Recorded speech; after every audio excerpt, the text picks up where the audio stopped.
Saúdo aos nossos irmãos, irmãs e amigos, com a paz do Senhor. Gostaria de ler um texto que encontra-se no Salmo 25, verso 5, que expressa: Guia-me na tua verdade e ensina-me, pois tu és o Deus da minha salvação.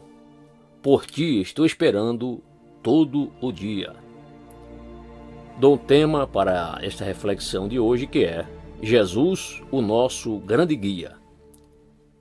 Quem anda pelas estradas desse imenso Brasil, o que mais percebe são placas e mais placas, indicando lugares, sinalizações e mais um monte de avisos ao longo dos trechos das rodovias.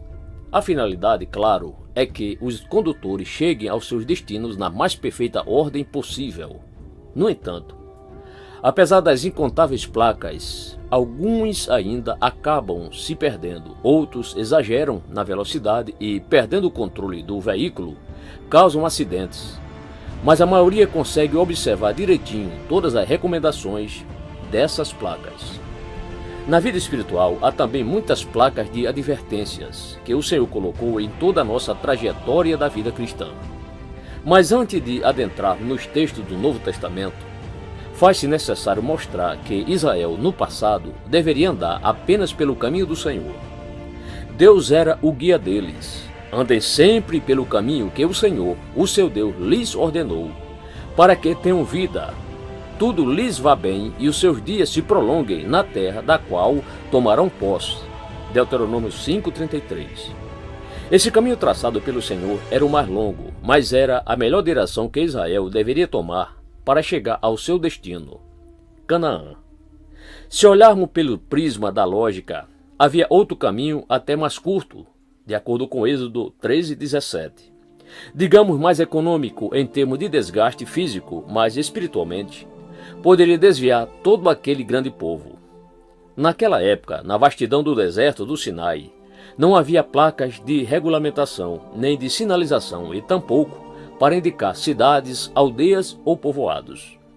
Mas isso não foi um óbice, já que o próprio Deus era quem conduzia todos aqueles hebreus. Israel não precisaria se preocupar com placas nenhuma. O Senhor era o guia fiel da nação oriunda de Abraão. Veja o texto.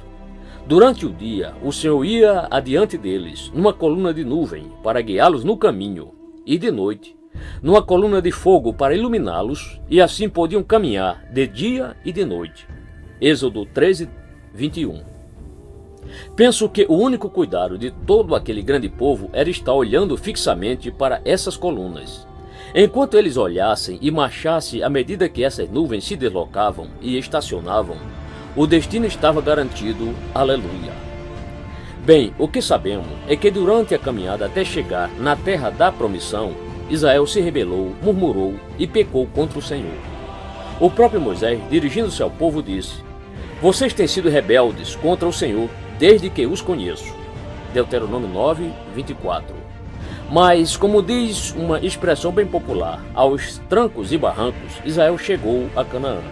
Na verdade, com exceção de Josué e Calebe, conforme Números 14:38 e 32:12, somente a segunda geração dos que saíram do Egito é que botou o pé na terra prometida. Números 14, versos 33 e 34. Que alto preço Israel pagou por não ter seguido as recomendações de seu guia. Já fixados em Canaã, veio o período dos juízes, depois o regime monárquico unificado, que depois se fragmentou, e posteriormente veio o cativeiro assírio, a punição às 10 tribos do norte, e o babilônico, a punição à tribo do sul, Judá. Estou apenas sintetizando. Deixando um pouco de lado esses fatos registrados no Antigo Testamento, nos voltemos agora para a época de Jesus Cristo. Sim, surgiu em Israel o grande guia que conduziu Israel de volta ao caminho do Senhor. Ora, se o Senhor usou no deserto aquela coluna de fogo como uma espécie de direção, de bússola para guiar o povo de Israel, Jesus veio como uma verdadeira luz para iluminar espiritualmente a todos os seres humanos. Note o texto. Estava chegando ao mundo a verdadeira luz que ilumina todos os homens. João 1, verso 9, na NVI. Glória a Deus. No deserto, o povo israelita deveria seguir tanto a nuvem de dia como a coluna de fogo durante a noite. Com Jesus não foi diferente. pois multidões o seguiam para onde ele fosse. Mateus 4, verso 25, assim o define. Grandes multidões o seguiam, vindas da Galiléia, Decápolis, Jerusalém, Judéia e da região do outro lado do Jordão. Mateus 4, 25. Inúmeras foram as curas que esse grande guia realizou no meio do povo, conforme Mateus 19, 2, Marcos 10, 52, Lucas 7, 21. Lamentavelmente, esse guia santo não foi de fato verdadeiramente recebido como aquele que veio para guiá-los de volta ao Senhor, conforme João, capítulo 1, verso 11. Israel matou o seu grande guia, Atos 2, 23 e 3, 15. Mas Deus o ressuscitou, Atos 2, 24, 32 e 4, verso 10. Em breve, o nosso grande guia voltará para nos conduzir ao Pai. O bom é que não precisaremos de placa alguma, pois o próprio Cristo é o caminho. Foi Ele quem garantiu: eu sou o caminho, a verdade e a vida. Ninguém vem ao Pai a não ser por mim. João 14, verso 6. Ele vem. Um forte abraço a todos.